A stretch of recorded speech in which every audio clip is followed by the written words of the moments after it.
go start. Alright. So everyone, the family already ate so much of it. This is called seafood boil. This is lobster, Crab legs, eggs, prawns, potato, and corn.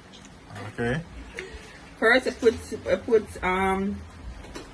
the amount of water to the amount of boil. Yes, you're going to do. So add the water to the amount of water to the amount of ingredients. Yes. You season the pot.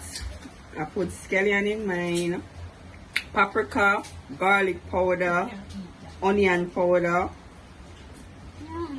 cayenne pepper, Cajun season, Cajun season, and if you want it spicy, you can add a Scotch bonnet to it. Okay. First, after the season has boiled, and you add salt to your taste. After the season has boiled, you add in the corn and the sweet potato. After the sweet potato is tender, then you can add in your sachets.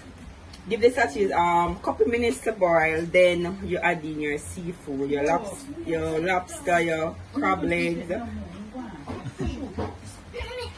and while that is boiling, you prepare your sauce. I've done a garlic butter sauce. It consists of garlic, two cubes of butter, and mince up the garlic very fine. Put it in the butter to saute, and yes, after you finish, just strain off your boil, put it in a container, and spread the sauce all over it. And so the end product of it, what's it taste like? What it tastes like? It's good. It's a die for, trust me. So you highly recommend this? Yes, it's great. So people as well here, you can get the ingredients. Please check the description for the ingredients. I remember this is called seafood boil. It's a mixture of seafood, quite a lot of seafood, and eggs. And it's garnished with orange. Lemons. It's garnished with lemon. So that's it from Tastetolife TV. Please leave a like, a share, a subscribe, and of course comment. And look out for more. See you then.